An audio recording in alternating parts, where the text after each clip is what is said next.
岑敖輝啊，我哋呢一集咧係講下用廣東話喎。係喎，譬如我哋今日不如講下個 hea 字啦。呢排成日我哋都係咁講啦，你知唔知個字點嚟嘅咧？呢一個 hea 字咧，嗱講真啦，係呢幾年咧真係特別聽得多啦。頭先喺化妝間嘅時候咧，就聽到個師傅話啦，其實個 hea 字咧就好多年前咧已經開始用噶啦。尤其是阿媽咧就叫個細路仔啦，唔好將啲嘢亂咁 hea，即係唔好亂咁擺咁解。呢啲咁耐以前嘅字咧，其實我就未聽過啦。不過話唔定係個仔因為反叛啦，就將阿媽鬧佢嘅字咧，就拎出嚟形容自己嘅行為。不過呢啲咧都係靠估嘅啫。嗱，不過喺我哋廣東話入面咧，其實好多個詞彙咧都係可以追尋到個根源㗎。呢一個咧亦都係個線索，幫我哋去了解我哋嘅文化來源。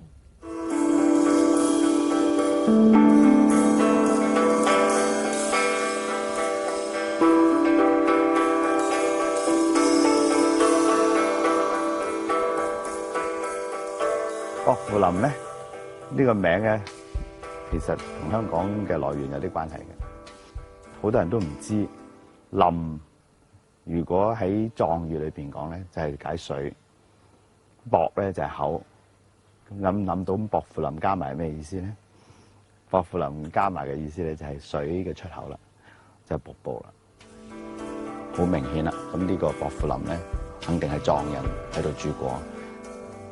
而平時我哋講嘅好多字眼，例如忟憎、鬧哨，喺粵語發音、意思同埋疊韻結構同壯語都好相似。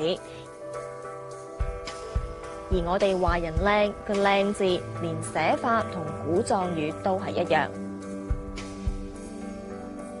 可以見到我哋嘅廣東話其實係混雜咗好多其他嘅民族文化。北方人好少將兩個助詞或者三個、四個助詞擠埋一齊。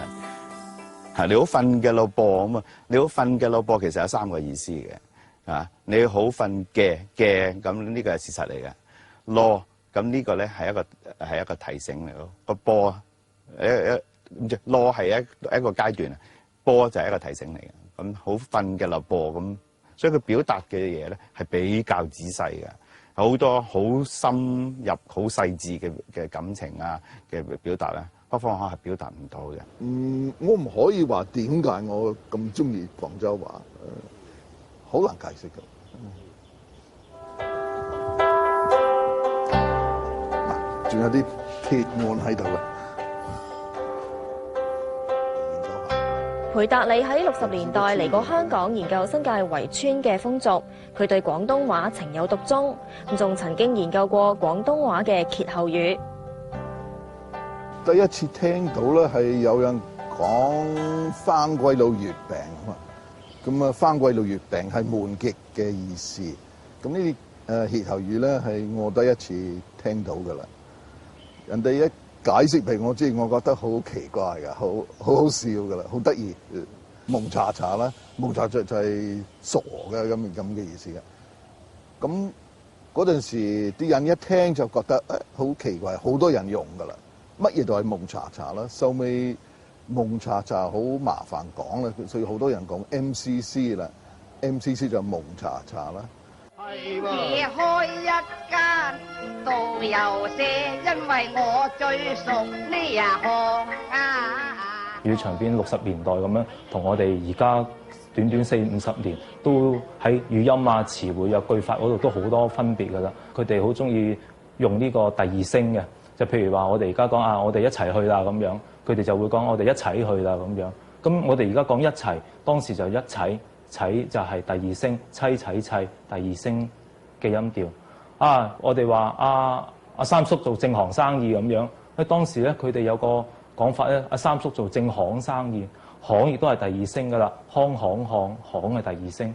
講男人或者藍色咧有分別，男人同埋藍色，男同埋藍有分別嘅，有 N 有 L 啦。但而家邊處有人講 N 嘅，多數係講男人。你唔係你，嗰陣時大多數啲人就係分得好清楚㗎啦。即係個社會節奏快，包括嗰個懶音，其實都係乜嘢都要求快，所以佢講嘢就快，高效率咁樣。譬如你以前有啲歇後語啊呢樣嘢，啲歇後語點解而家唔講咧？就係佢可能長氣啊。九龍城個城字咁樣，我哋啲老人家都會讀成九龍城嘅係。佢哋嗰個成咧，即係學術上嚟講，嗰個音就叫白讀音，即係一啲口語嘅音嚟嘅係。咦，咁樣或者關乎到我哋學校嘅影響，我哋學校裏邊仲係要企起身讀書咁嘅影響咧，我哋就將呢啲咁嘅口語音咧讀翻所謂正咧，讀翻成為係九龍城噶啦。我阿婆咧，佢都會講keep 住啲嘢㗎，但佢完全係話語唔到係英文嚟㗎咯。即係佢可能跟咗我哋後生仔講。party 啦，開 party 啦，拍完題啊 ，the party's over。你有冇聽過？我聽過幾次㗎啦，拍完題啦 ，the party's over。個言語自己想變就變得㗎啦，你唔可以俾佢變㗎。唔知點解好似言語係人嚟㗎。廣東話冇受到規管，因為佢唔能夠上一個公共空間或者係咯。咁所以你可以咁講係話令到佢更加嘅好自由奔放地去發展，可以自由奔放地去吸取其他語文嘅豐富嘅元素，令到佢更加精彩。嗱，廣東話咁精彩啦，建立民國嘅時候啦，唔能夠將佢變成國語啦，都幾可惜。但係如果廣東話變成咗國語啦，或者係正式嘅書面語，咁就唔會係咁噶啦，因為可能咧好多規範就會跟住你。正如收尾佢哋制定普通話嘅時候啦，就為咗普及化嘅起見，而可以將好多方言啦同埋土語去刪除。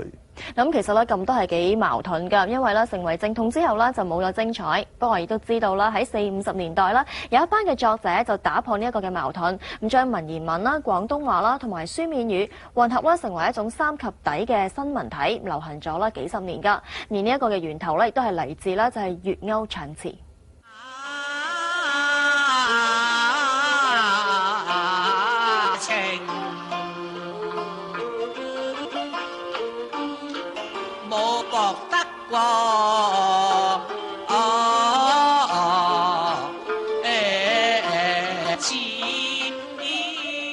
粵謳咧就係一種唱嘅歌曲嚟嘅，就係南音啊，同埋其他咧都係有啲粵語人文，所以咧就一路變咗書寫文字咧，都係加咗呢啲咁嘅廣東話入去，變咗文言啊，同埋嗰個白話，同埋嗰度一路變咗成一種獨特嘅問題。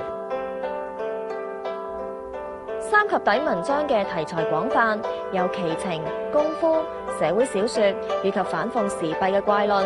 由於內容貼近市井小民嘅生活，對當時民生百態留低咗寶貴嘅記錄。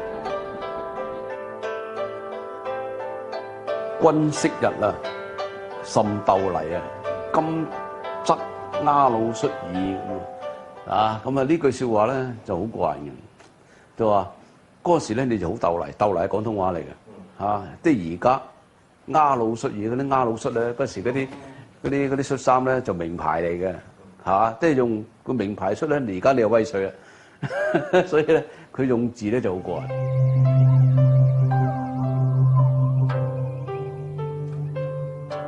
佢最興盛嗰時咧，就應該係1940年代嗰時，就高雄喺《山新晚報》做，高雄呢係三蘇啊，佢咧就連載嗰啲小説叫《經紀日記》。咁啊，據有人講咧，就話喺茶樓嗰度咧，就成日都好多人嚟揸住嚟睇嘅，即係就追嗰隻《經紀日記》嘅。咁咧嗰啲譬如牛精良啊、中國殺人王嗰啲咧，就一出咧就已經係賣得好犀利㗎啦。流行到咧，矛盾咧都話驚嘅，即係令佢話咧就呢個封佢哋叫市民作家。甚至而家咧好多副刊咧，甚至馬經版啊、副刊嗰啲文章啊，都好多三及第化嘅。我曾經做過研究，攞張報紙做咗整個月做一個研究，一個抽樣調查，發覺咧三及第好多。文學創作、藝術創作咧，你規範得太呆板咧，嗰個創意自然就失嘅。人哋話點解中國人嘅文學喺世界上好難攞到文學獎啦，諾貝爾文學獎？其實呢個係一個好大嘅原因嚟嘅。我哋覺得你表達啲嘢唔得細緻嘅。咁你而家睇翻高行健啊咩？佢所寫嘅嘢，你細心你揭開佢睇佢裏邊嘅嘢，其實有好多好粗口嘅，好多嘢你睇翻佢裏邊寫嘅嘢，根本近乎玉蒲團嘅。